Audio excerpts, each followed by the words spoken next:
here we go. 3-0, 3 points in the bag, and it's time for some P.M.P. Apologies to those of you who've been waiting since 5:15. Me and Terry did arrange 5:30 before the game. An oversight on my part that we'd scheduled it for 5:15, because I generally said to you at kickoff time, Terry, 5:30, did I not? You said to me 5:30, and I needed it to be 5:30 because I need to get my makeup and stuff done before I come on. That's it, mate. I know. Well, exactly. People forget that. I've got like hundreds of wee folk cutting about, just like who blow dry my hair and all that before we get started as well. So, it's tough at the top, mate. It's tough at the top. Anyway, we will get stuck into it. It's another 3 points, keep us 4 clear, top of the table, as it were. First half was ended goalless. I thought the tempo was okay. I think we were just a goal away for that being a decent first half. Second half, we get the goals that we deserved. And we could talk about all that in a wee momento. We'll do all that good stuff first. Of course, as always, give me a like, give us a share, and by all means, slag the blow dried hair. If you want to become a Bhoycie Bus member, like some of you have, like Pam, like balls to the walls, 420 somewhere, Jim Dolan, Scott Howe, Ali, Mickey Moynihan, Les Watts, it's Gary Patterson, so many. We appreciate it's good it to see all. new names. Bhoycie, it's great to see lots of new names coming through. We are very lucky, mate. Very lucky. And it's $1.99 a month, but the content always remains free on the bus. Connor Carr was awarded. Thanks to all your generosity this week. It's his birthday, so he's away with the missus to a hot tub. He says there's going to be plenty of shagging, mate. That's his words, not mine. So good luck to him. And yes, absolutely, we treated him to a wee bit from the kind generosity from you. Obviously, there are overheads to keep the bus running and all that, so we do appreciate it all. But anyway, enough of all that shite. Buysports.com, 12.5% of the checkout. Yes, don't forget the passports. I have one sitting defrosting at the minute. Oh, I love it, mate. I love it. I'm going to get some this week. I'm going to do it this week. Right. In fact, I might do it after tonight, so they're in stock. But anyway, more important things to focus on, and that is Celtic. And that is what I find Celtic in a position now. Damned if they do, damned if they don't. Terry Robb, your thoughts? I thought it was very important that we got the 3 points. Because of the victory we got at Ibrox a couple of weeks ago, it was important to consolidate that, because if we dropped anything today, that that would have taken away from the importance of getting those 3 points. Also, first game back after the international break, it can be a bit disjointed, and we've struggled in previous seasons, even when we've been in top gear before the international break. We come back. I mean, the players will have been separated for the best part of a fortnight now. I know there were some players who weren't on international duty. They'll have been at the club and working, but a lot of the first team squad will have been away. They'll have been drip feeding back into Scotland again Thursday, Friday, and then the manager has to try and pull a team together for a game on a Saturday. So I think the most important thing from today was the 3 points. We got those. We got them relatively comfortably. I thought we started well. I thought we started better today than we did in the previous 2 home games against Ross County and St Johnstone. In both of those games, I remember those teams getting at us in the first 5 minutes and things like that. Whereas today, we took control. We had all of the ball. We were very, very comfortable, creating chances. We just didn't take them. As we probably last 20 minutes of the first half, it started to get a wee bit more frustrating, maybe slowed down a little bit. The tempo was lower. And at halftime, you're maybe starting to think, is this going to be another St Johnstone where we don't get it? But we got the breakthrough early in the second half, took a penalty, which is fine. There was no doubt that it was a penalty. Glad to get it. And from that moment, it was the 3 points were in the bag. It was just a case of how many. So I know there were spells during that game where we weren't fast flowing, we weren't brilliant. It was slightly frustrating. But if you look at the facts, we scored 3, we hit the woodwork 3 times, and we've had a reasonably comfortable 3-0. So can't grumble. We weren't absolutely brilliant, but we were very, very competent. Got the job done, and still 4 points clear of our biggest rivals. And now looking forward to a Champions League game midweek. I completely agree, mate. I think there is an aspect of this where we need to be careful here what it is we're wishing for. I like a winning Celtic team for a start, and I could totally understand the frustration after the St Johnstone game, where the football might seem a bit more passive, and then changes didn't seem to happen in terms of Celtic's style of play, and it led to 2 points dropped.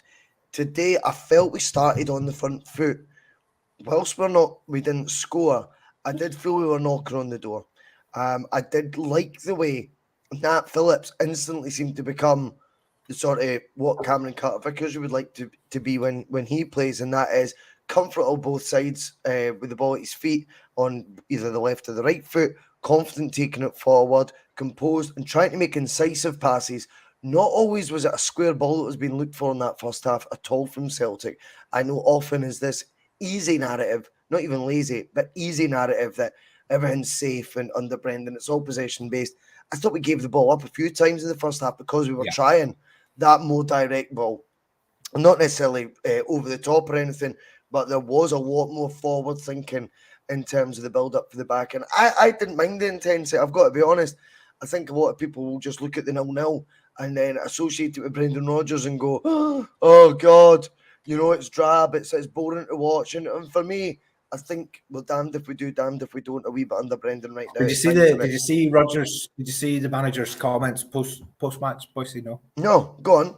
He just mentioned he thanked the supporters. He said the supporters played a part in getting there because at halftime, with it being 0-0, it would have been very easy for the supporters to show their frustration and for that to come across when the whistle blows at halftime. A wee bit like what happened to our rivals a couple of weeks ago at Ibrox, where they were booing their team off at halftime.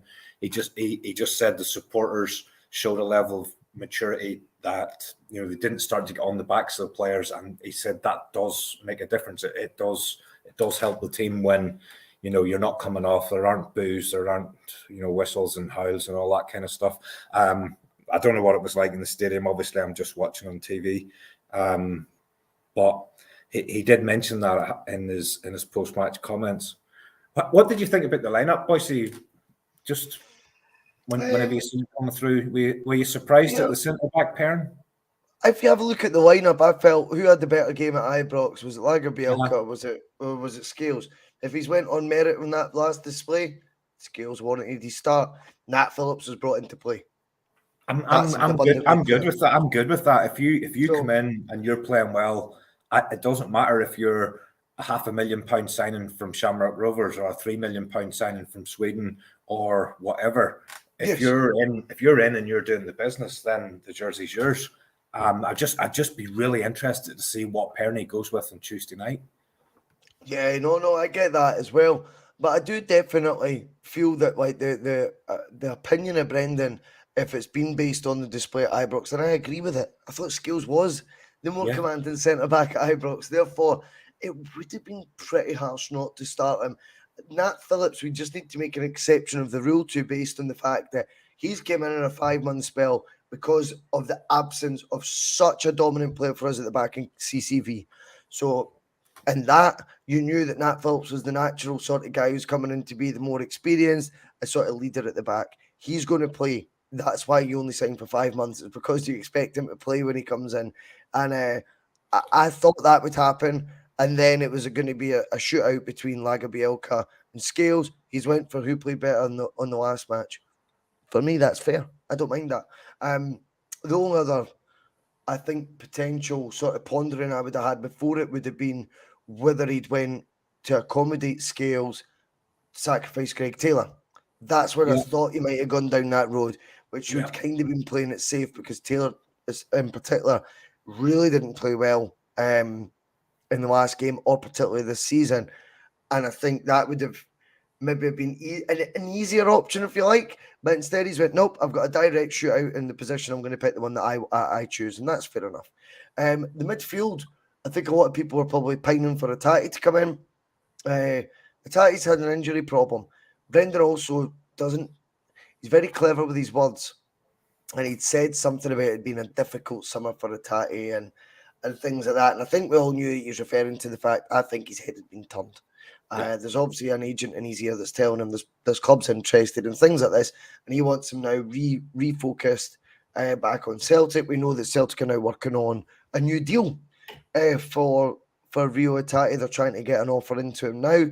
I hope he doesn't sign it because he'll go out injured for 4 months as soon as the pen hits the fucking paper. Well, you never know, mate. You never know. It could be like a Stuart Armstrong under Brendan, but he signs a new deal just so we can get more money for him to be sold. I thought we went up a gear when he came on. I really did. But you would expect that from that level of player. And we also need to remember we've got Tuesday's a big game as well. So there's no point in risking a player coming back from injury if you feel more comfortable playing someone who may not start on the Tuesday, i.e. David Turnbull. I think sometimes people look at David Turnbull's inclusion and think, has he got favouritism towards him? Or is it just a case of Brendan going, well, Feyenoord, you'll find out, it's maybe a bigger picture. He's probably, I know they always say we're only focusing on the one match, but he's probably looking at today and Tuesday as a 2-match bigger picture sort of thing. He's probably, this is a 2-match squad game. What do I need to do today to get the points today, but also give us the best chance on Tuesday? Yeah, absolutely. I mean, just on the centre-back thing, Scotty Boy comes in. Good to have you on, Scotty Boy. Listen, he says, I hate when folks start commenting with listen. I hate that. That does my nut in. No offence, Scotty. But he says, we signed 3 centre-backs because Scales wasn't Celtic material. Are we saying Scales is better than Lagerbielka? Again, I don't think anyone said that, pal. What we were saying, very crystal clear, was Scales had a better game than Lagerbielka at Ibrox, and that might have led to why Scales is included today in the next game. That's just my take on it. Are we saying Scales is better than CCV? I don't know what bus you're on, big man. It's definitely not being said, mate. But anyway, I don't mind that. There's going to be pushback on some of the views on here. I'm happy to bring up those as well. But no, I don't think so. I don't think he's better than CCV. Scales, I think, was picked for a reason. But yes, in terms of the midfield, the difference Hattati made in the second half in terms of the injection of quality, Terry, is unbelievably clear and there to see for everyone. We all know this. We all believe Hattati is a better player. There's not really a negative in the fact that he's got a second half where he's came on and got minutes in the legs ahead of Tuesday, but not been overly risked either. Because he's going to be now fit for Tuesday, fitter than he was for Tuesday because he's got minutes in the legs. Yeah. But also we didn't expose him to 90 minutes where he could have run the risk of the injury reoccurring. And we got the 3-0 win anyway. It's good management to me. And do you know what? Seeing the flip side as well, Turnbull walks away with another goal.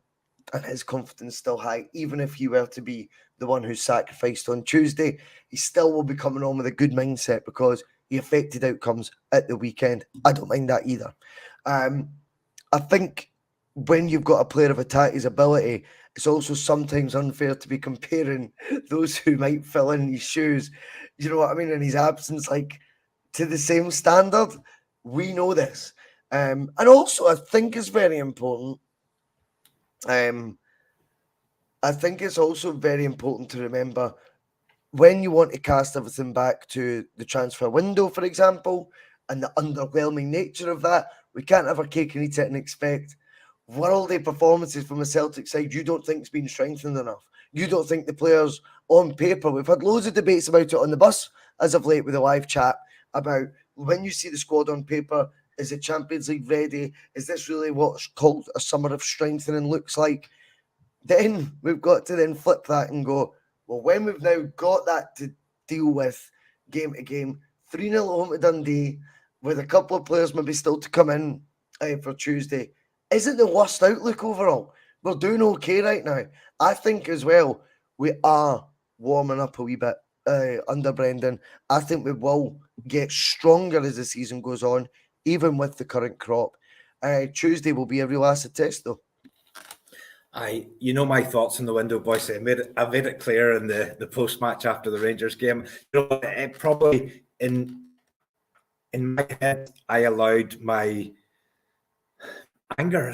I did feel angry. I was angry with the window because I took the words that the manager and the club gave to us as supporters, the objectives that they set when Brendan joined. We are going to try and make a dent in Europe. That meant to me, we're going for upgrades in our current squad. And when that window shut and I seen what we were left with, I was angry for a few days. And I was so angry that beating Rangers at Ibrox with a makeshift side didn't bring me out of that. And when we were talking about that game a couple of weeks ago, the fact we got that result, it still didn't take away the anger that I had at the end of that window. And I just feel we were sold a dream when the manager came in, and the business that we did in the window, we signed lots of players, but we're about to play. Did I cut out there? I just got a message saying I cut out. You didn't. No, you didn't cut out. You No, got notification. You're maybe as popular as Liam, the punk duck, was on Thursday. His phone was going rapid as well. No, that wasn't the phone. I got a message on my laptop just saying, I don't know anyway. What we're saying was we were sold a dream at the start of the summer by making a dent in Europe. We signed lots of players. I think we're going to do a game on Tuesday night in the Champions League with a first 11 that is weaker than last season, with a defence that is not up to Champions League standard. I hope we get away with it. I hope we're able to get something from this game on Tuesday night, get a footing in that group and start to dream again.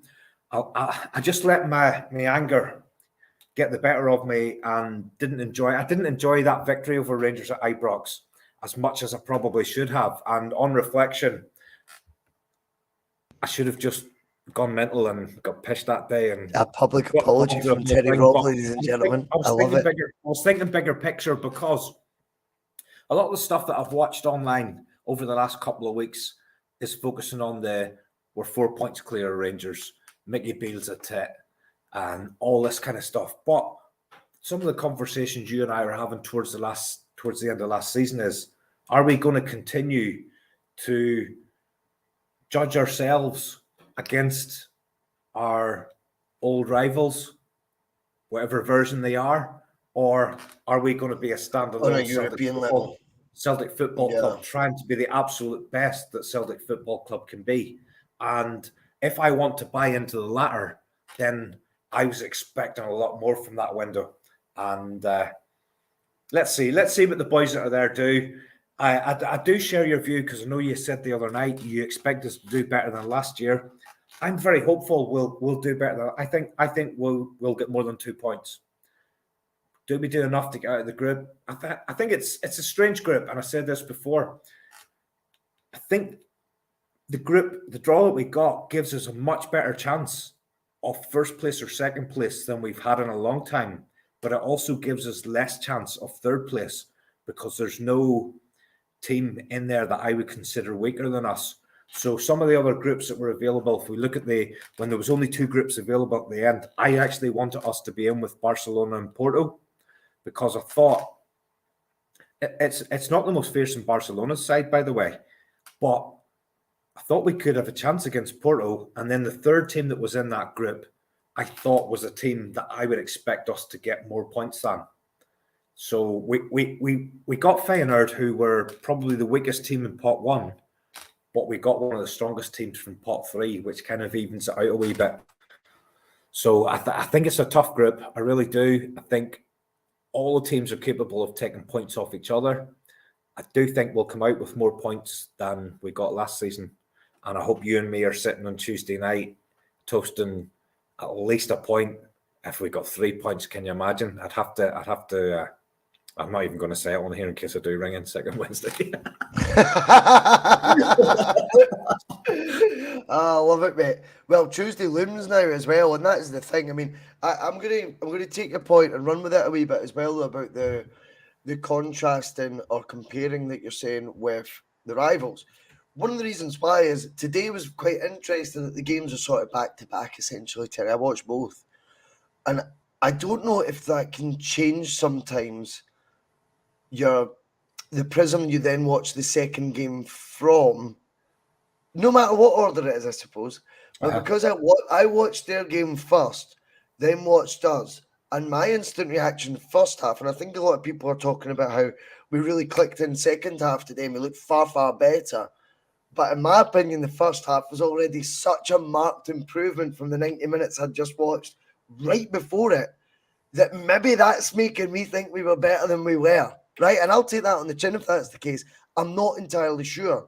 But undeniably, when I watched that first half, I went, fucking hell, we look noticeably a better side. Noticeably a better side than them. There is that team, we look at a team that wants the ball into feet and want to come up with something. And at times, Dundee today were very, very interested in their take, because what they wanted to do was not entirely sit in, run the risk of not having as many men deep, and then hit you on the counter with balls over the top, get our defenders to spin, and then try and use their pace and get in behind them. The amount of long balls they played in the first 20 minutes in particular was quite frightening to watch. They then sort of sat off as the half went on. But when I watched that, I was doing the contrast to compare thing, and I'm like, now I can see why we beat them without our first team there, because honestly, we are, I don't know, I think a far stronger team. I think they're in the shit a hell of a lot. Should we be using that to sugarcoat our own performances? Maybe not. But does it influence you when you watch them back to back? Maybe so. Whenever the Rangers game was on today, and I tend to watch them. If I'm in the house, I'll watch them. I watch them till they go ahead, and then I turn it off. But today, whenever their game was on, and I was always check, obviously, whatever comes through in the Bhoycie Bus chat, and I know some of you were watching it and some of you weren't. But at that point, when that game was on, I was in a shop with my wife looking for a new fridge, and I was thinking, do you know what? I would rather be watching Rangers. Sounds like the worst. I was thinking the worst Saturday afternoon ever. Exactly. I was thinking I'd rather be watching Rangers than going around here looking at fridges, and she's going to me, do you like this one? Do you like that one? It's a fridge. Just if you like it, love, just buy it. I don't care. A fridge doesn't. The only thing I want my fridge for is because I've got 50 Pie Sports pies in the freezer. So our fridge has started playing up, and I've got 50 Pie Sports donnies in the freezer. So the only interest I have is there a freezer, and can I get my Pie Sports pies into the freezer? Other than that, I don't care if it's black, white, red, green. I've no interest. I don't care if it's a 60-40 or a 40-60 or a 70-30, all that shit. I'm sitting going through that pain, and you guys are sitting watching a game of football. But I then spoke to my dad, who did sit through the Rangers game, and it probably sounds like I had a more exciting afternoon looking at fridges than anyone who watched that, because he said it was as bad a game of football as he has seen. He said Rangers were terrible, St Johnstone were terrible, and do you know what? I'm actually happy enough that they got the points today, because if they dropped points today, Mickey was gone. And I'm not ready to say cheerio to Mickey yet. If they dropped anything today, he was gone. I want him in place. I want him to keep shouting his mouth off, and I want to keep taking enjoyment from Brendan and Celtic putting that guy in his place. And one thing that I did find interesting this week was he went in 2-footed on the referees in his press conference towards the end of the week, talking about how Kamar Roof would have had a better goal record if the referee had done his job. And then he also made reference to a late tackle in the game from home on Cantwell.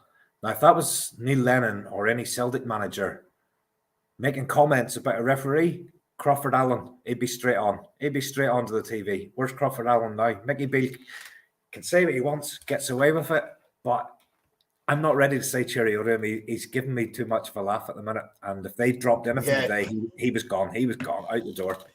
Well, I think I watched that shite before Celtic today, and I thought, yeah, okay. I'm not that bothered that they've got the 3 points today, because they're draws.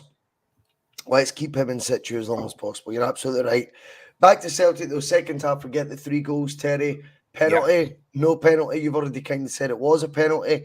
I think there'll be a hell of a lot of mumping and moaning on the socials and things like that from People the who other don't know lot. the rules.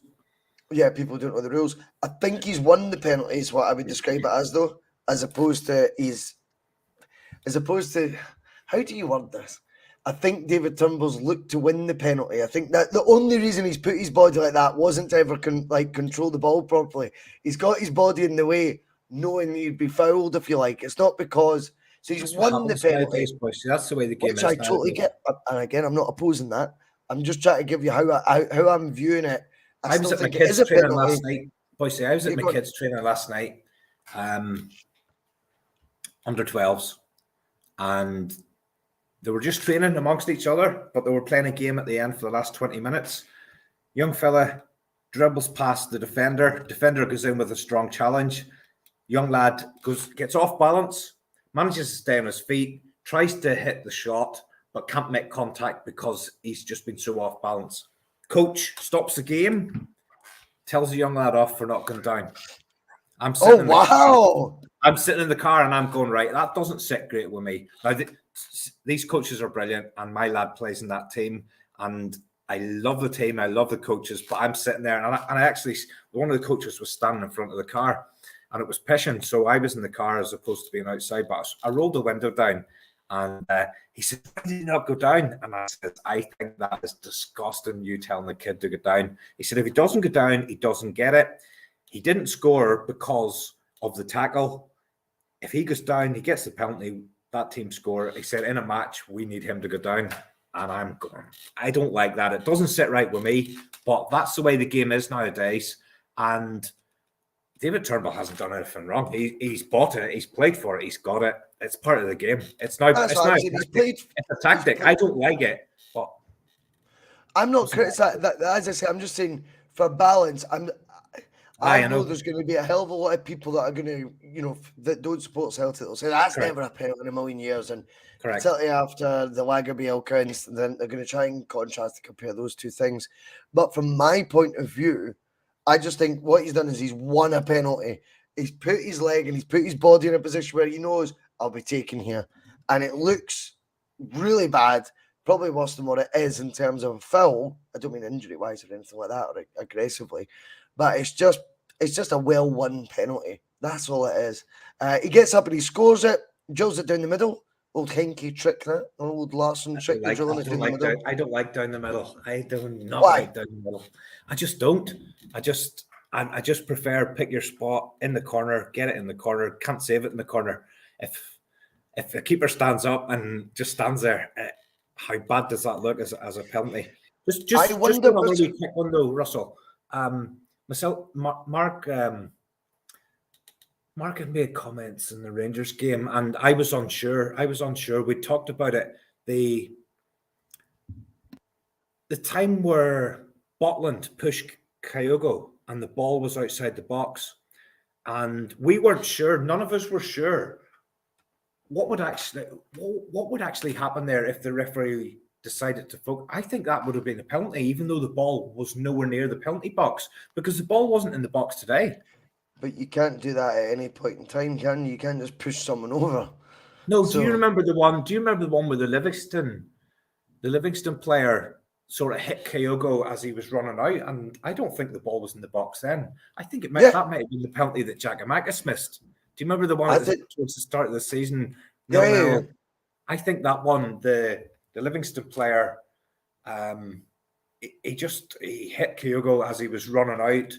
The ball was already gone up the pitch, and the referee brought it back and gave it. But I wasn't sure that Kyogo one. I wasn't sure because we were chatting amongst each other, and I don't think any of us really knew, because the ball wasn't anywhere near it, did it matter? But going on what we've seen today, the ball wasn't in the box, but the player's foot was. So if the referee had seen that action and chose to act on it, I think that would have been a penalty as well. Yeah, it's a good point, mate. It is a good point. I understand that. You're doing a wee dance about different P.M.Ps right now, Terry. I like that, mate. We'll stick to the one game at a time, mate. Yes, I'll try. I'm only joking, mate. I'm only joking. Talk to me about Kyogo's header. Absolute moment of class. I love the wee dink for Calmac. I'll talk to you first of all, though. Kyogo's injury. Okay, let's do 15 that. minutes gone. That moment. What do you think happened? That moment we've all been waiting for. What do you think happened? I think his shoulders popped out, and I think he's gone That's off. what I thought. He dislocated his Physio's shoulder back and in he again. popped it back in. Yeah. The Celtic could have TV done it on the commentators pitch. Peter Grant couldn't work that out. They could have done He just it on the couldn't pitch. work. He could not work out what had happened. I was like, it's quite clear that it's dislocated and they've popped it back in. The reason he might be running with it a wee bit like lower for the next 5 minutes is because it's fucking agony. Do you know what I mean? Getting it popped back in. I mean, Whenever it was see, when you see a player react so quick as well, very quickly. See, when you see a player react so quick, he was totally conscious of what had happened. He wasn't asking anyone, like, oh, I might need subbed off. I need to go down the tunnel. Someone needs to pop that back in, and I don't want anyone to see me greeting at the time when you do it. He was in control of that situation. My instincts told me it was dislocated. Sometimes the commentary can lead you to a different space, and you go, oh, what's going on? I was like, they're off their heads, man. He knows what's going on, Kyogo. He's already down the tunnel. He's never asked to be subbed off or anything. He's going down the tunnel to get that pop back in. The next 5 minutes are going to be tough. It's going to be so. Whenever I was in Benidorm there, Bhoycie, there was a stag do and they were in the pool and they were playing water polo, and this lad, the exact same thing happened. This lad was playing, they had a few drinks and all the rest, and something happened and he goes, fuck, like that. And he gets out of the pool and he's all lopsided over like this. And everybody's going mad and people are covering their face. He goes, no, it's okay, it's okay. And he just asked one of the other lads, he says, just pop it back in. And the guy just goes over, pops it back in. He goes, fuck.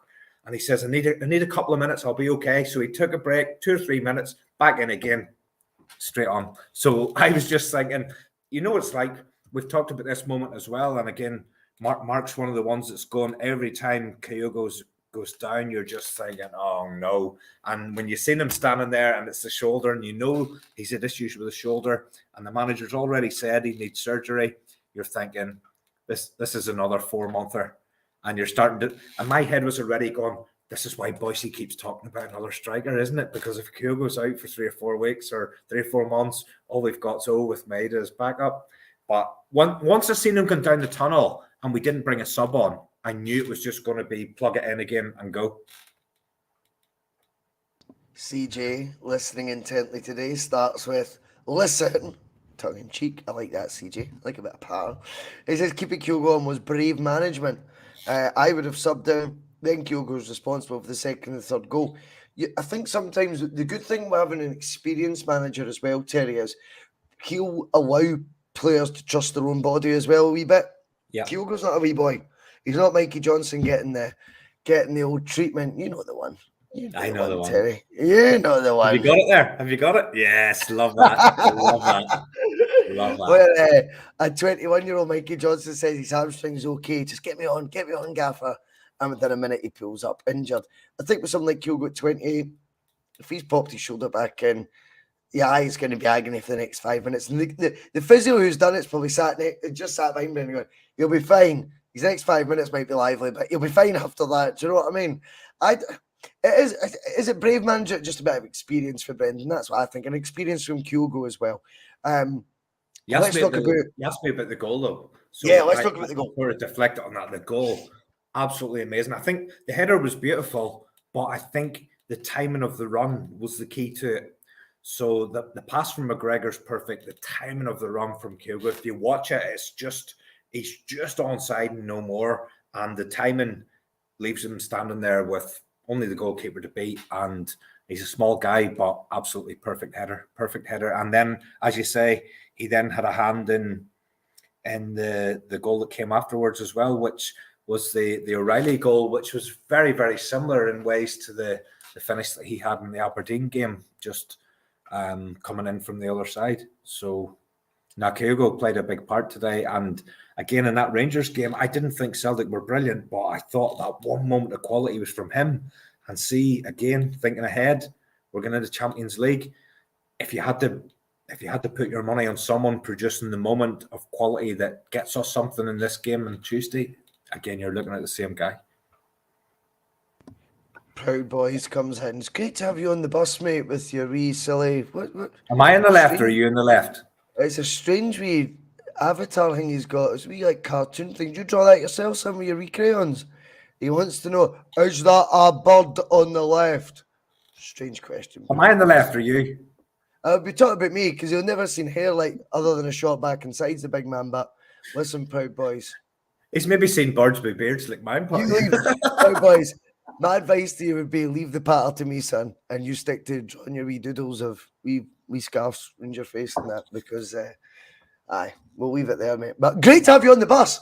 Remember, like, share, slag the hair, and Bye. Remember, buy a program on the way out, you can't. Did you draw your own hair, you circus freak? He wants to know. Oh, circus freak. Anyway, Proud Boys, that's enough airtime for you, son. You can stay in the comments, though, because I like the wee giggles. But anyway, Kyogo's run, mate. The timing is just brilliant. The timing of it's just brilliant. But it's Cal Mack who spies it. How many times have we said over the last couple of years with Kyogo? The volume of runs he makes that players weren't identifying, and he tries not to get too disheartened. But for a second or two, you always see Kyogo going, but then he just refocuses again, right? And he's not wanting to dwell on it. But undeniably, where it would be Cal Mack who goes, spied it, look at this for a weighted pass. Kyogo runs through. If you look at it the first time, you go, he must be offside. He must be offside. But at the end of the day, he scores a beautiful header. And you're right, Terry, tease him up. Absolutely perfect, because it tees him up perfectly for a Champions League campaign. I think one man in particular will be going in all guns blazing because he didn't get a goal in the last group stage, Terry. We've spoke about it enough. This time he goes in full of confidence, on fine form, and it's definitely time for Kyogo to shine on the Champions League stage. A goal like that definitely won't hurt. It'll be interesting to see, Bhoycie, how the manager approaches it on Tuesday night, because undeniably we're going to face an opponent that is on a level beyond anything that we're going to face in the SPL, and that's the case for all three of those teams in our group. There's nothing in the SPL that's going to come anyway close to that. So it's going to be a completely different game on Tuesday night. I'm interested to see what back four the manager goes with, but I'm also interested to see what he does in attack.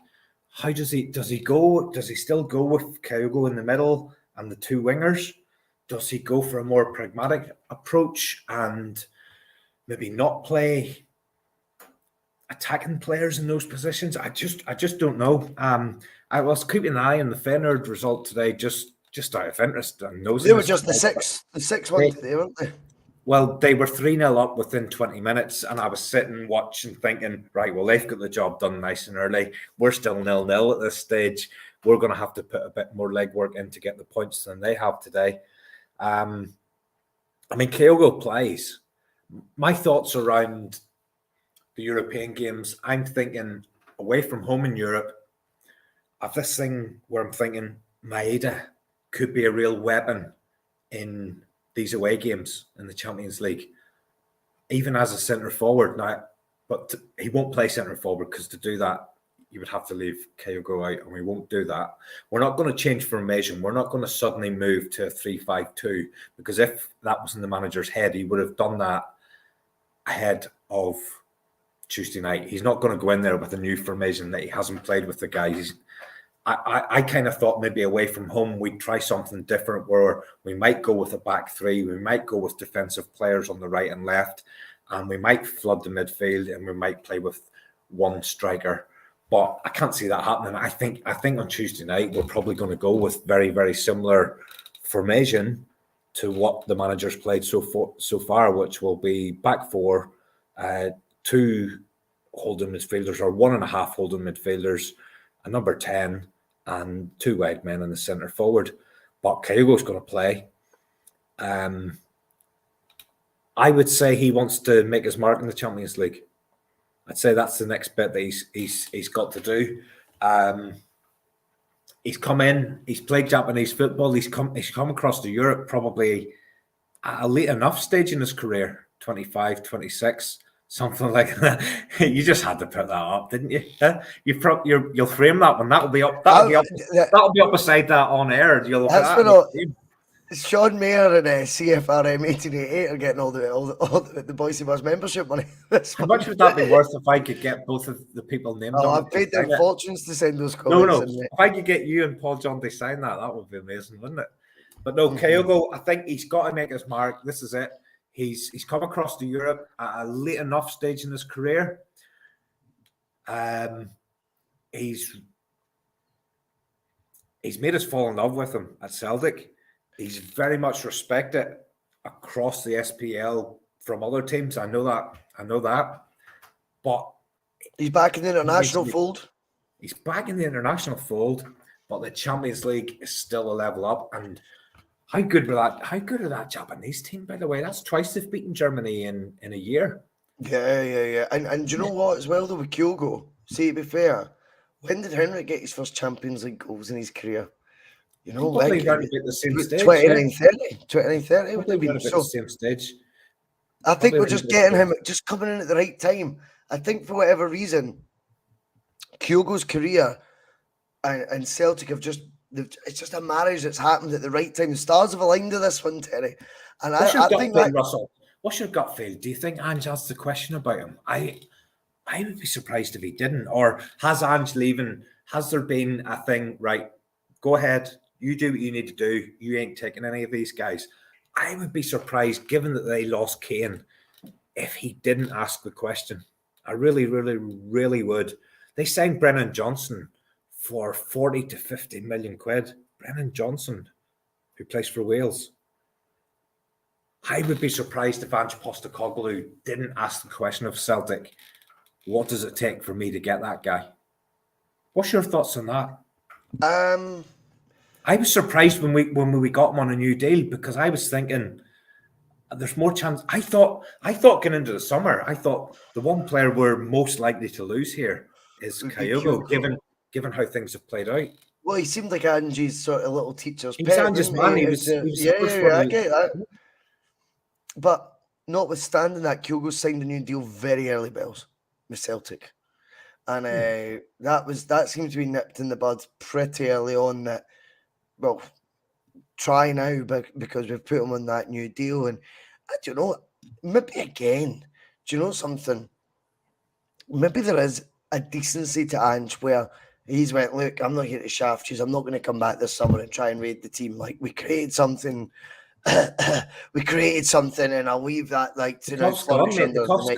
The cuff's gone. Yeah, it's a big intake of air. And he's got some PR team behind him now, eh? His PR team deserve medals. His agency, whoever that is, they've got him front, left, centre of fucking everything, man. And his team's doing not too bad as well. But enough about that shite. Kyogo, Champions League, mouth-watering prospect. Someone else who stood up under Brendan and very much is not on Ange Postecoglou's Christmas card list is Matt O'Reilly. Matt O'Reilly, to me, Terry, looks a player rejuvenated under Brendan. This is the impact Brendan had on certain players the first time he came around. Matt O'Reilly didn't fall off a cliff form-wise though last year. Let's get that right.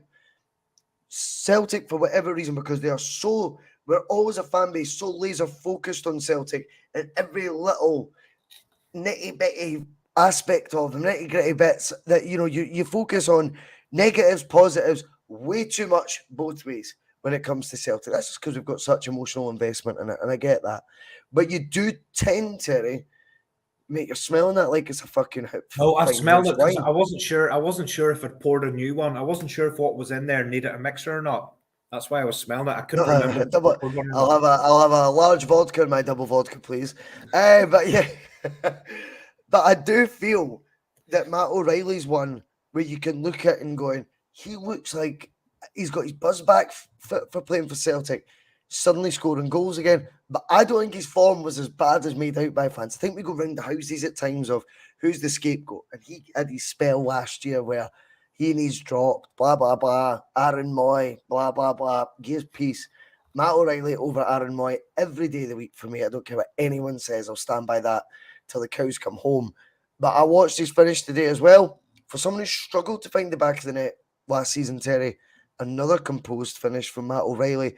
I think very much if there were such a thing, which I'm sure there will be, it's modern football, and I hate this terminology, by the way, ladies and gentlemen. I hate it just because I'm a fucking dinosaur myself, I suppose.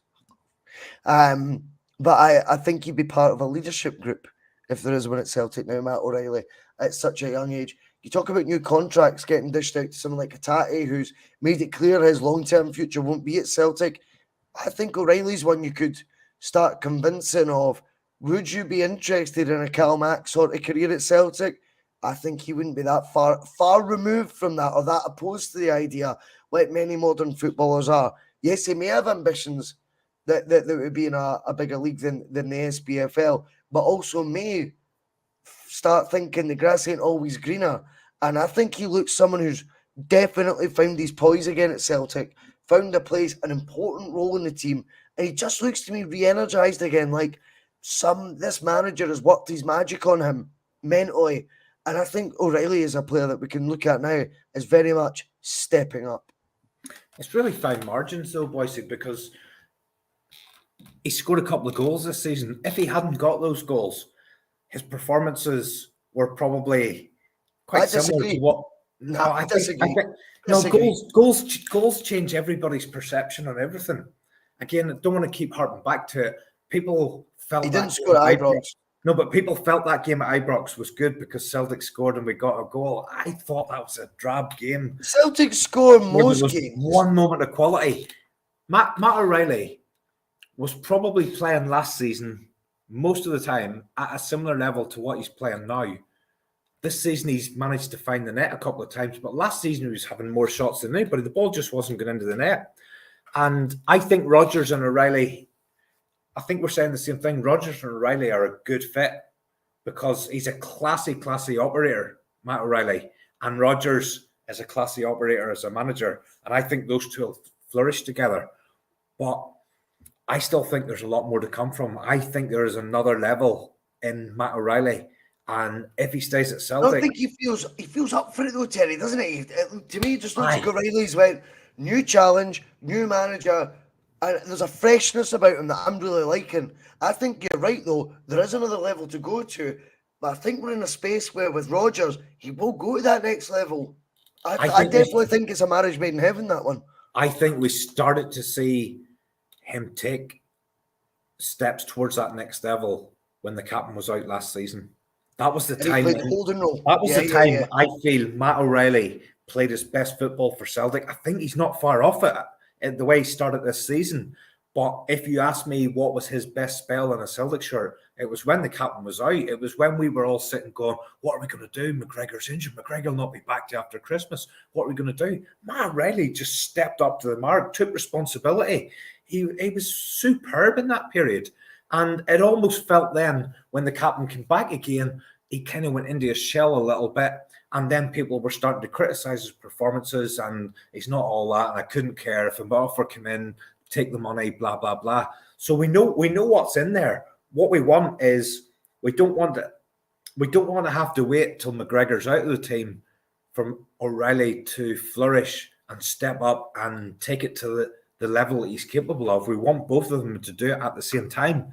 And can you imagine if O'Reilly and McGregor both play to their optimal levels and we get a fit Rio Hatate going again? What's that going to look like? That midfield's going to be insane. And that would be a midfield that could compete at Champions League level. Could it be the midfield this Tuesday? I would hope. I think so. I think it's our best midfield, Bhoycie. It's our best midfield. We know it's our best midfield. Has Hatate had enough? Today was always going to just be about getting him enough that you could consider him for a starting position on Tuesday. Bernardo ain't going to start. Bernardo ain't going to start. None of those other holding midfielders that we signed are going to start. Quan's gone. You'll never see Quan again. Home is a good player in my eyes. He will play a part. He ain't going to start on Tuesday.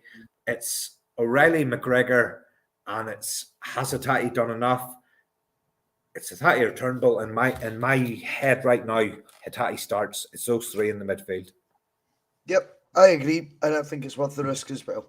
Absolutely worth the risk. If there were to be an injury given to Tati, I would much rather it was away in Rotterdam against Feyenoord in the Champions League than it was risking him today at home at Dundee. But I would like to think whatever other options we've got in the squad would be there. But it's great, 2 midfielders scored today, and your talisman keeps his goal-scoring streak continuing. Let's have a wee future look at Tuesday, Terry, as well. I know the Sunday Blether will be on tomorrow, where it'll be a wee bit more laser Look focused. forward to But it. you don't tend to be on that show, mate. You're just I just bring you up for the big I can't. occasions, mate. There's no way I can be in the post match on a Saturday and be in the Sunday Blether. The two things don't join up, because if I'm on here, I'll be dying all day tomorrow. What's your thoughts? I do tune in, and I love it. It's one of those ones. You're lying in bed and you've one eye open and one ear open, and you're listening to David and Regan and Mark and whoever else is on it, and it's one of those ones you couldn't take part in it, but you're more than happy to listen to the wisdom. It's a dignified chat, mate. Aye. It's from me and you, fucking 10 vodkas deep on the P.M.P. I'll hit it's like. a perfect tonic. I'll hit like. I'll hit share. I'll do all those things, and I will enjoy it. But if I had to be part of it, I just wouldn't be right for it. Yeah, right, let's talk about the Champions League. Champions League is where we are focused, baby. It's not for everyone, Terry, being in that competition, but Celtic very much did qualify thanks to their treble winning season last year. Of course, that got Ange onto the list of short list of 5 elite managers on the FIFA list. I don't know what you made of that, but that's a different conversation altogether. Yeah, good agency he's got, as I say, a PR machine behind him. When it comes, though, to the Champions League group stage, you've said already, with regards to the group, you can sort of see why the first seeds look very favourable, but in terms of third seeds, it couldn't go worse. So there is a balance to the group in that sense. I agree with that. But do you know what? I wonder if this group presents more opportunity than more. The viewpoint of fear that normally is associated with the Champions League or skepticism, I don't feel like it's a guarantee we're going to qualify, right? I'm trying to get my words together here. I don't think it's something that we can take. We can go in with a big swagger and think, yeah, we'll get X amount of points in this group. But I go in with a hell of a lot more hope, Terry. That's how I would describe it, than what you normally do at elite competition. Now, this isn't false hope. This is hope based on the fact I think Rodgers will set us up in a way focused on points. He can take any sort of critique on he can take any sort of critique from the fans in terms of the style of play. He'll focus on getting the points on the board. He gives me more faith as a manager. He'll focus on the sort of pragmatic style, just the simplistic style of we need points to the table to have a chance to qualify. If the style play is sacrificed today, I'll get over that, and so will the fans pretty quickly. I think he'll be more like that, particularly because first time around, I think maybe he was in the Ange boat a wee bit, where he did just play that one style and we got those hammerings. He won't be the other side for another 5, 6, 7 goal drubbing in the Champions League, that's for sure. Then we get to the opposition. This Tuesday, it's Dutch champions Feyenoord. I think they've scored something like 17 goals in the last 3 games. They are a threat. They may be the most favourable first seeds that we could have got, or top seeds that we could have got drawn. However, notwithstanding that doesn't make them any mugs, Terry. Let's be real. But I think this is the sort of tests we want to come up against. This is where we want to be. I think Rotterdam is an opportunity for us, for this group to have a springboard of a start, Terry. That might not come in the shape of 3 points. But I tell you what, if we left there with a draw, I think the group then just opens up for us that wee bit more. Suddenly everyone starts believing again. And before you know it, you look at whilst I've been very critical of the group stage performance last year, we started with a home game. Now, you always want to win your home games, but our first home game was against the champions of Europe, Real Madrid. Right? You're off to a negative. I think this opening game, even if we get beat, we've not conceded any points at home yet. So you've still got your potential you always target your 9 out of 9. I know it's unrealistic, but that's what you would. They're the ones that hurt you the most. But if you were to get something for Rotterdam, I think then you're looking at those 5 games with a hell of a lot more optimism. Do you know what I mean? I think we need to be clear though, Russell. The most likely outcome in this group is that we finish 4th. That is the most likely outcome. As much as we feel it's a favourable draw, the most likely outcome is Celtic finish 4th. However, there is a possibility we'd be sitting here on Tuesday talking about a heroic performance. And there's things that we don't see in the domestic game, which is a Celtic team playing on the counter-attack and things like that. And if you look at that side that we started with today, I'm concerned about the defence. I genuinely am. As much as Scales was brilliant at Ibrox, he played today, he looked okay. I thought it's a different game for him today, obviously, because you're not defending, you're not having much to do. And what we've talked about previously is Scales in possession. He's a bit ponderous. Now today, I thought Phillips in the 45 that we've seen, he was quite comfortable bringing the ball out, similar to Carter Vickers, bringing the ball out, going up the pitch. He was absolutely pinging it out to Yang on the right-hand side. He was driving the ball at him. And positives there. But I thought what Scales done today, what he was comfortable in possession until he got to the halfway. And then it was kind of like, right, I don't go any further here. And he was turning back or he was passing to somebody else, but there was still quite a lot of space to go into. I think Tuesday night we will have a lot less possession. Feyenoord will have the bulk of the play. They'll be dictating the pace. They'll have the ball. And our game will be to keep possession when we get it and to hit them on the break and try and create chances. If we went with that front 3, which I'm not convinced we actually will, Maeda, Yang, the pace of those guys on the counter-attack, it could play into our hands a little bit. European games where you're not the aggressor, you're not the team that's making the play, you're not the team that's pushing the game. Can you Dyson Maeda on the counter-attack? That's a fearful thought. And I thought Maeda had a good game today. I thought he was very, very good. He was involved in a hell of a lot. But I think he'll come into his own in a game where we are defending and we're trying to hit teams in the counter. I think that's where he becomes a lot more important. Yeah, I think that's a fair point. I remember to go back to a golden age, we'd never won away in Europe really against a big team. I hadn't really had any European scalps in my Celtic sport life till Ajax away. Remember that? Martin, To qualify for Champions League, that was 3-1. You weren't going there expecting to win. You were not going there expecting to win. It was fucking frightening, man, that result, because he just came out of nowhere. And who was the biggest weapon other than Bobby Pettit? He just randomly turned it down. But remember a Gat that night as well. A Gat, and it was the exact reasons of Maeda. The wide man. Because that Ajax team was full of top players, like top players. Zlatan was on the bench, for example, for them. I bet people forget that. A better Ajax team than the current one, you'd have to say. Oh, fuck, aye. Yeah.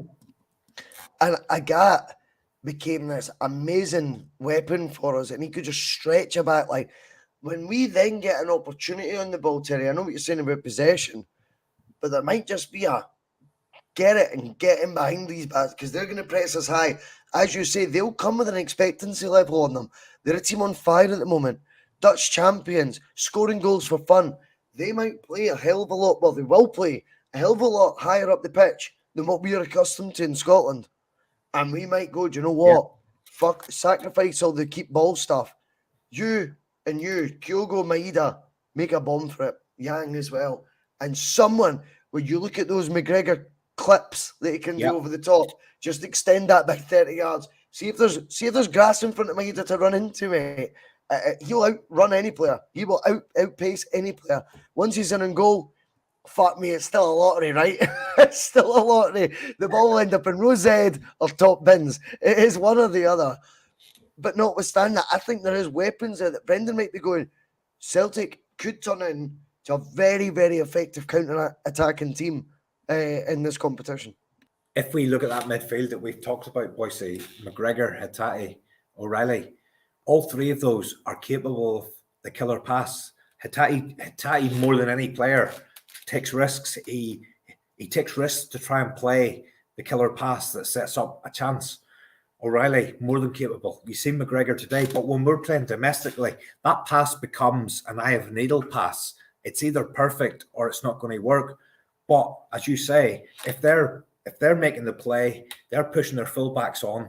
Suddenly, if we can get those three midfielders onto the ball, Hatate, O'Reilly, McGregor, that becomes a different picture. When they look up, it isn't a packed defence in front of them. It's possibly two centre backs with full backs pushed on. That becomes a completely different picture. And those three are all capable of playing that killer ball.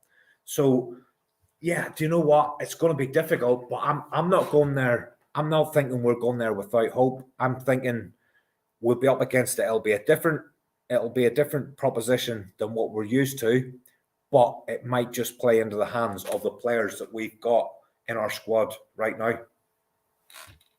Yeah, it's interesting because that is the thing. Sometimes I think we all think tactics is based on the formation that we play, etc. It could be the actual implementation of what we're going to do when we've got the ball.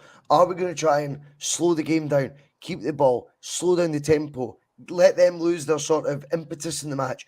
Or is it going to be, when we get the ball, get the head up quick, and you three fuckers run? And just catch them off guard. It might sound a wee bit simplistic. It's why I'm not a football manager. But I think we've got the physical attributes in terms of the acceleration, the pace, in behind, if not all the technical attributes of these other teams, that we can still hurt. And I think Brown Warrior came in, genuine pace frightens all defenders. Doesn't matter who the defender is. And he's absolutely spot on. One guy likes to make an early runs, Kyogo. Maeda, it doesn't matter what time he makes the run. He'll outstrip any defender when it comes to over 20, 30 yards. He will win that race. I think Yang looks very quick. What did you make of his performance today, Terry? He's raw.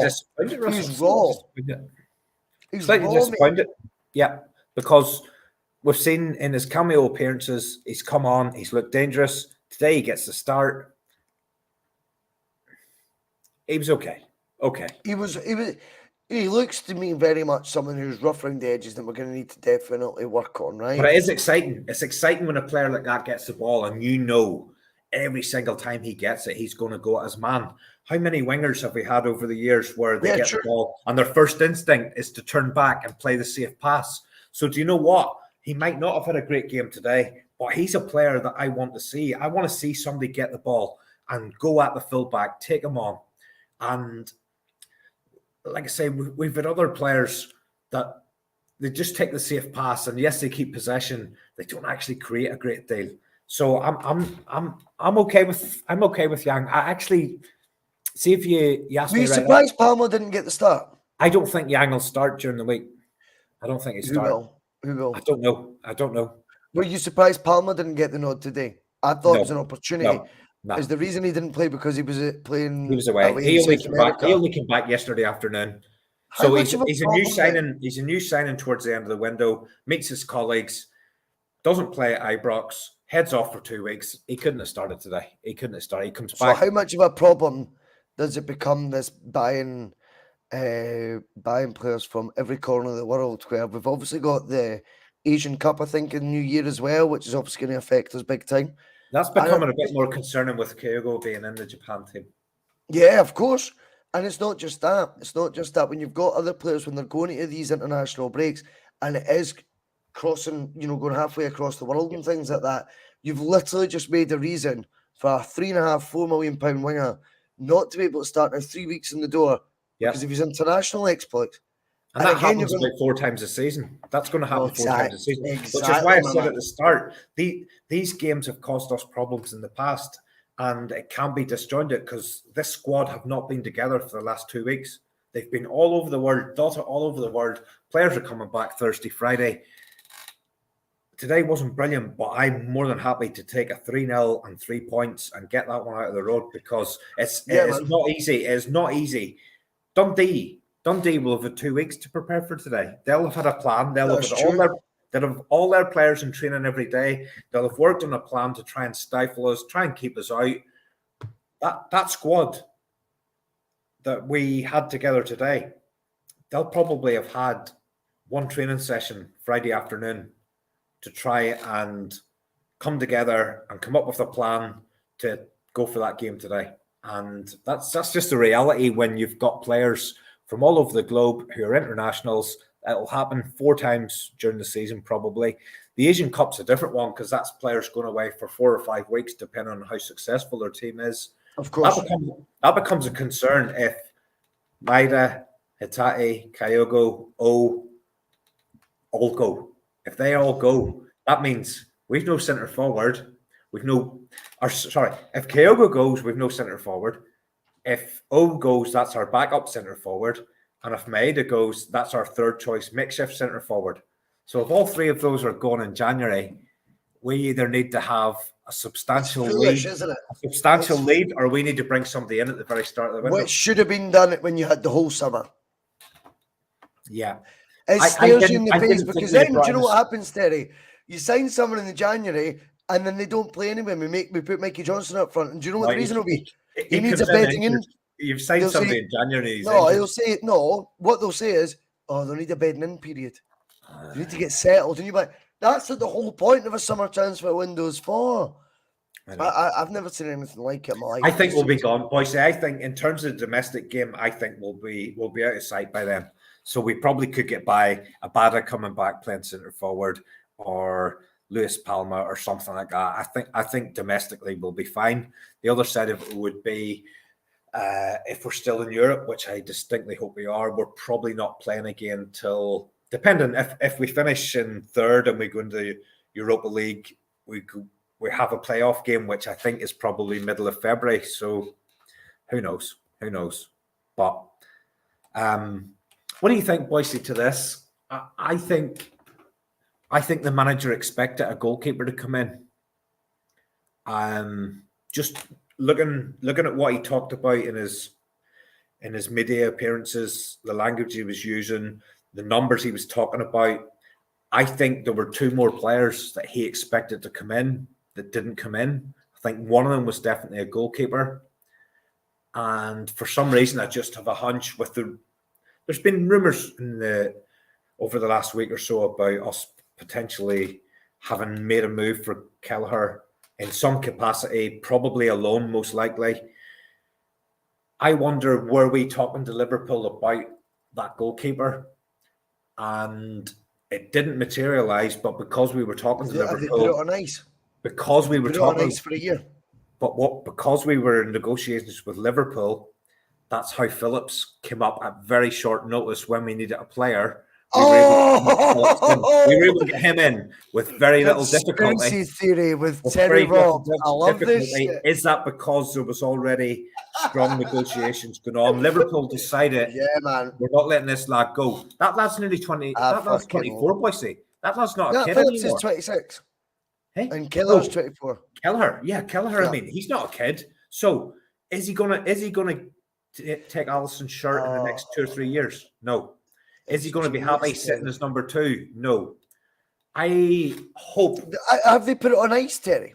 Have they put it on ice? If they went, look, I see at the end of the day, Hart's got another year to go. He's not the worst goalkeeper in the world. In fact, he's pretty good for our young line of defence. January. Kelleher comes in either January or next summer whenever Liverpool have sufficiently strengthened that area, because they want to replace backup for backup, like for like. That's how these clubs operate, unlike Celtic, who go, we let a player go and then bring in a hopeful to be as good as the one that we let go. They will not accept Kelleher leaving. But if we've given them a year's notice that would be a deal that the player wants to do, Celtic want to do, he'll be the long-term number 1, gives Liverpool time to then go, okay, we'll be good to you, pal. We'll let you go in that time.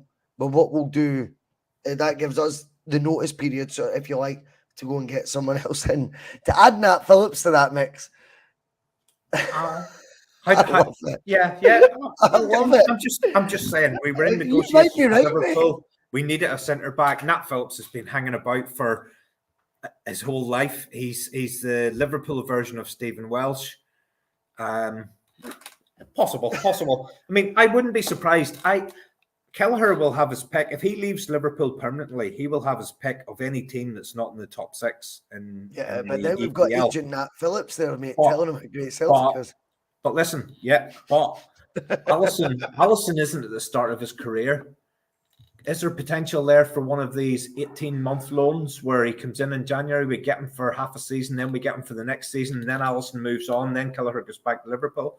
That's the type of thing I just think Rodgers was expecting a goalkeeper to come in, and I think he was expecting a goalkeeper to come in that was going to either take Joe Hart's shirt or push him very, very hard.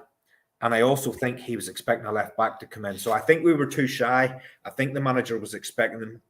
The numbers that were talked about was 5. We got 3. I definitely think there was something brewing there that was potentially bigger than what we seen come in. Let's talk about the KPIs then that Terry would have. That Brendan would have. What do you think the expectancy levels are that he's been given for Europe? Have they given him any? Because if they're not, you don't think anyway, provided the players that he was looking for to add to the squad, if they've not fulfilled that criteria that he was looking for, and he's been left, I'm paraphrasing here, but maybe disappointed that there's not a left back and a goalkeeper, do they still hold the same sort of targets for Brendan to achieve in Europe? Or is it, we don't have any expectancy in Europe, we're just glad to be there? So that's why, if you got the left back and the goalkeeper, you'd have been lucky. If we didn't, nobody cares, mate, because we're in the Champions League, aren't we? So happy days. Win the league. That's all that matters.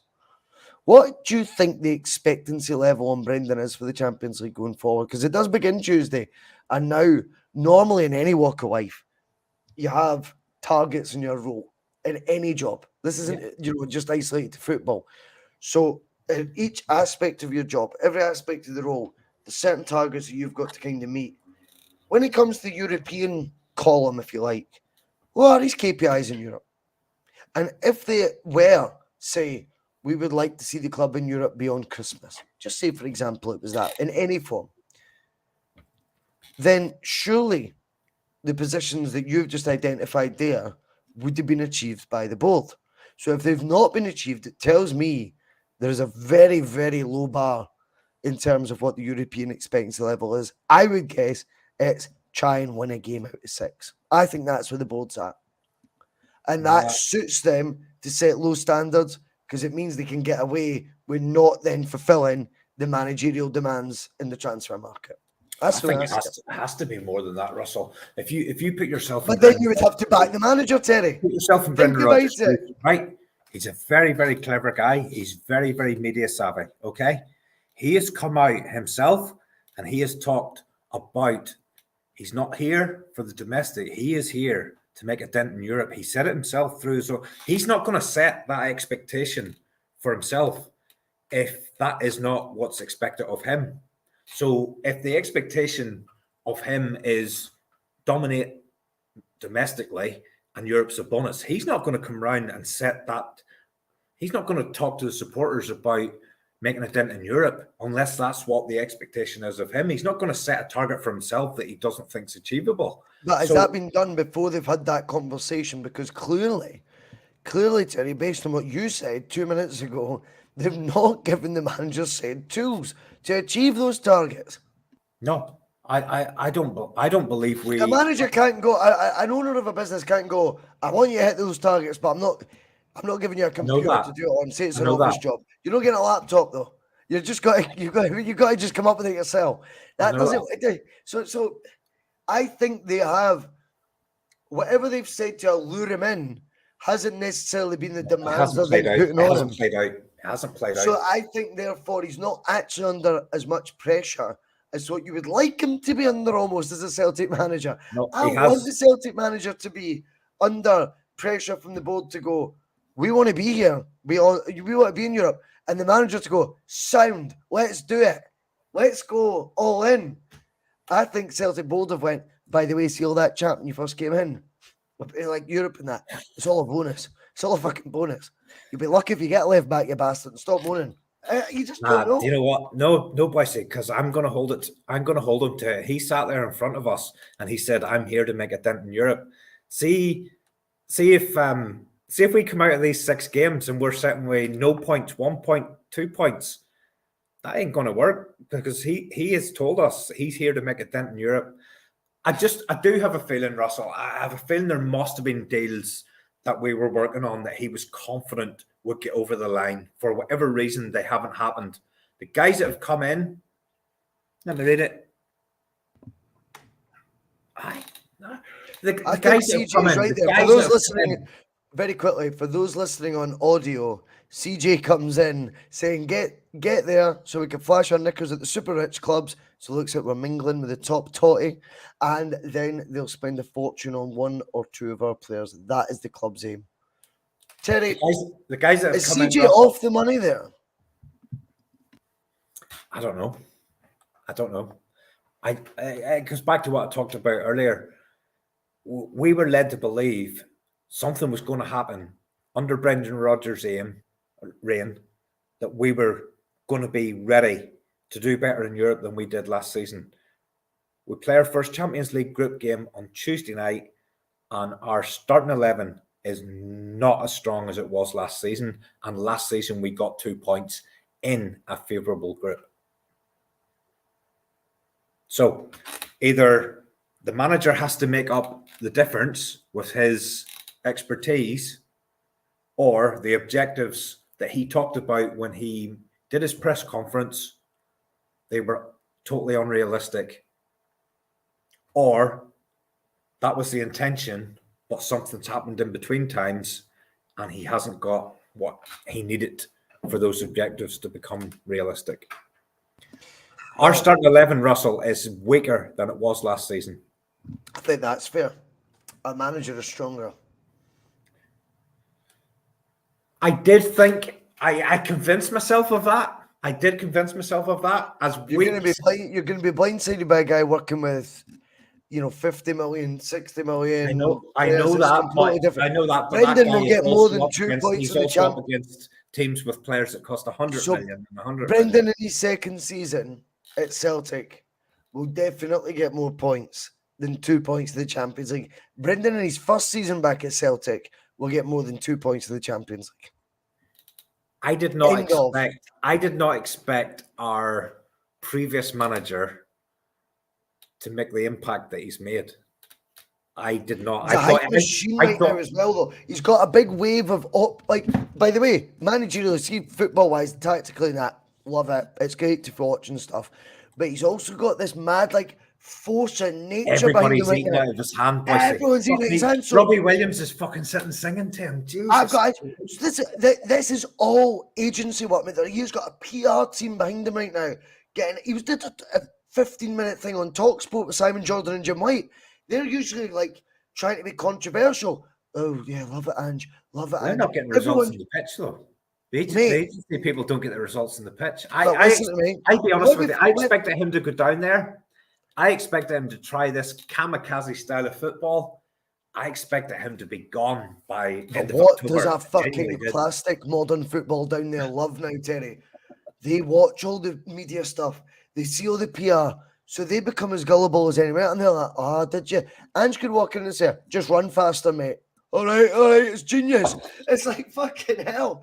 This guy, right now, he has the whole of that country. So, and as you've nailed it, in the palm of his hand, that also includes his players. So the belief is there. I think that's half the battle. Do you know that? See, if you believe in the guy giving you that message, it doesn't really matter what the message is as much. And let's be honest, Ange's no mug when it comes to what the actual message is. His message will be a pretty decent one when it comes to the football stuff. See, if you've got a squad of 24, we're all eating out of that palm of the hand. I think that then works. And the English media, FIFA now shortlisting for a treble at Celtic. Big Lenny's like that. Lenny's like that. I won 5 out of 5. Would that have happened if he was still at Celtic? Not a chance. Impossible. Not a chance. So from that, I just think the facts of the matter are Brendan in the Champions League in his first year will win more points than Ange Postecoglou, one of the top 5 shortlisted managers in the world right now, Terry. Brendan will win more points in the Champions League this year than what Ange did with an Ange squad last year at Celtic. Remember that. In his second year, he'd had these windows by then. Brendan's been in the door 4 months. I expect him to get more than the 2 points Ange achieved in his second year as Celtic boss. So, with that in mind, we will leave it there, Terry. I'm excited for the week ahead. Are you excited for Rotterdam? Will we take a wee prediction off you, or just what your final thoughts are looking ahead to Tuesday, and a wee reflection, of course, on the league table today? I'm not going to make a prediction for Tuesday night. I'm going to look at it as a 6-game bigger picture thing. I think we'll definitely win a game. I'm going to make that prediction. We will win a game. That means we've done better than last year. I think we've got an opportunity. We've got an opportunity to get in the first two because of the draw. We definitely do. European football after Christmas. That's my prediction. And do you know what, Bhoycie? Do you know what? I think that would be enough progress. I really do. European football after Christmas. That's progress. That's better than last year. Then the next year, providing we continue with this objective of making a dent, you've then got to think, well, whatever that looks like, European football after Christmas, how do we go another round? One more round each year. Can we do something? I'm expecting something to happen in January in terms of signings. I definitely think the manager has been disappointed on a couple of positions that he felt we were going to bring somebody in. It didn't happen. That's gone. We're stuck now. We're middle of September. We can't bring anybody else in till January. We've got what we've got. What we have is easily good enough domestically. We're relying on the manager, his level of expertise, his eliteness. He's got to make the difference. We didn't get in players that were going to take us to the next level. We brought in a manager who has the ability to take us to another level. We will definitely get more than 2 points. That's my prediction. Over the 6 games, we will definitely get more than 2 points. If we get 6, I'll be delighted. If we win on Tuesday night, it's going to be party mode, isn't it? I tell you what, see for Brendan, get a fucking result Tuesday and watch that mood music shift. The full circle. We all want it to. We all want it to be. We're talking about that belief thing with Ange that he's got at Spurs and everything. That's the missing factor right now at Celtic. Is Brendan's not came back and had that same Midas touch effect he had first time round because of the nature he left before. Get rid of the grudges. The only way to do that, get a big result. We've had one. We've had 1 out of 1 so far. See when it really matters. I know the League Cup was a disappointment. I've always said I'll sacrifice that for the big wins. You get that win at Ibrox, you're halfway there. We win against Feyenoord, and that bye in that he had first time round all begins again. On that note, Terry, I'm going to leave that mouth-watering prospect for everyone else to salivate over the weekend. Enjoy yourselves. It's Saturday night. Go out and have a good time. Listen to the Bee Gees. Top of the league.